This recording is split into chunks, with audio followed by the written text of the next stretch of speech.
மெஜாரிட்டியாக கொண்டு வந்தவர்கள் இந்த முறை கடுமையான எதிர்ப்பு இருந்ததன் விளைவாகத்தான் ஒரு கூட்டுக்குழுவை கண்துடைப்புக்காக போட்டார்கள். உடனே சட்டமாக்க முடியல.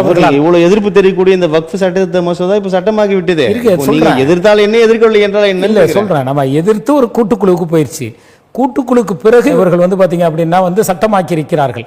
அப்ப நம்முடைய கோரிக்கை நிதிஷ்குமார் பிரதானமான கோரிக்கைகள் எதுவுமே ஏற்கப்படவில்லை. நிதிஷ்குமாருக்கும் ஆதரவு தருந்து கொண்டிருக்கக்கூடிய சந்திரபாபு நாயுடுக்கும் நாங்கள் வைத்த கோரிக்கை, அங்க இருக்கக்கூடிய சிறுபான்மை மக்கள் வைத்த கோரிக்கை, நாங்கள் பிஜேபிக்கு ஆட்சிக்கு ஆதரவு தருவோம், சிறுபான்மையினர் பாதிப்பு என்று சொன்னால் நாங்கள் ஆதரவு விலைக்குக் கொள்வோம், உங்களுக்கு பாதுகாப்பு அரணாக இருப்போம் என்று சொல்லித்தான் நிதிஷ்குமாரும் இருக்கட்டும், சந்திரபாபு நாயுடும் இருக்கட்டும்.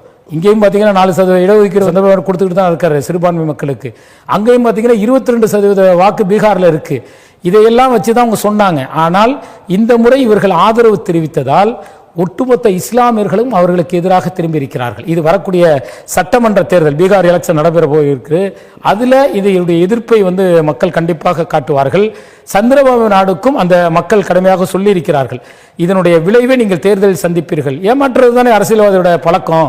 வாக்குறுதி கொடுத்தாங்க, உங்களுக்கு எந்த பாதிப்பும் வரலன்னு சொல்லி. ஆனால் இன்னைக்கு ஆட்சி அதிகாரத்தில் இருப்பதினால் ஒன்றிய அரசில் சில பதவிகளை பெறுவதற்கு, சில ஆதாயத்தை பெறுவதற்கு தமிழ்நாட்டுக்கு கொடுக்கக்கூடிய நிதி குறைவு, ஆந்திரா பீகாருக்கு கொடுக்கறது பல மடங்கு அதிகம். அப்போ என்ன காரணம்? இந்த பலனெல்லாம் வச்சுக்கிட்டு தான் இன்னைக்கு ஒன்றிய அரசு ஆதரிச்சுக்கிட்டு இருக்கிறாங்க. அப்போ சிறுபான்மையோட ஓட்டுகளை அவர்கள் இழக்கக்கூடிய நிலை ஏற்படுகிறது. அப்போ இவர்கள் சட்டமாக்கி இருக்கலாம். ஆனால் இந்திய ஒட்டுமொத்த மக்களும், இஸ்லாமியர்கள் அல்ல, ஒட்டுமொத்த மக்களும் எதன் மீது நம்பிக்கை வைக்கிறார்கள் என்றால் அரசியல் சாசன சட்டம் பாதுகாக்கப்படும்.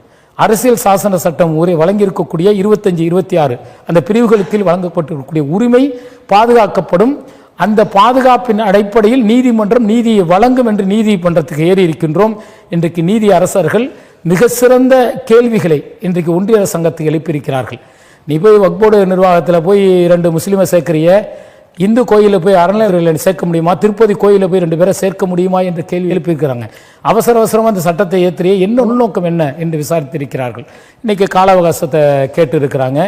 கேட்டு இன்றைக்கு அது வழக்கில் இருக்கிறது. நல்ல தீர்ப்பு வரும் என்று இந்த வக்ஃப் போர்டு விஷயத்தில் ஒட்டுமொத்த இஸ்லாமியர்களும் எதிர்பார்க்கிறோம். அப்படி வராத பட்சத்தில் நிச்சயம் எப்படி சிஏஏக்கு எதிராக மக்கள் வீதியில் இறங்கினார்களோ அதுபோல நாடு முழுவதும் இஸ்லாமியர்கள் மட்டுமல்ல, இஸ்லாமியர்களை ஆதரிக்கக்கூடிய நடுநிலையான ஒட்டுமொத்த கிறிஸ்துவ இந்து சகோதரர்கள் வீதியில் இறங்குவார்கள். அந்த வகையில் நம்முடைய தமிழ்நாடு தௌஹீத் ஜமாத் சார்பாக பார்த்தீங்க அப்படின்னா 1 மாத காலம் மிக வீரியமான பிரச்சாரத்தை எடுத்திருக்கிறோம். வகுப்பு எங்கள் சொத்து எங்கள் உரிமை என்கின்ற தலைப்பில் தமிழகம் முழுவதும் தமிழ் பேசக்கூடிய எல்லா மக்களிடத்திலும் இந்த வகுப்பு சொத்து என்றால் என்ன, இதில் ஒன்றிய அரசு செய்யக்கூடிய இந்த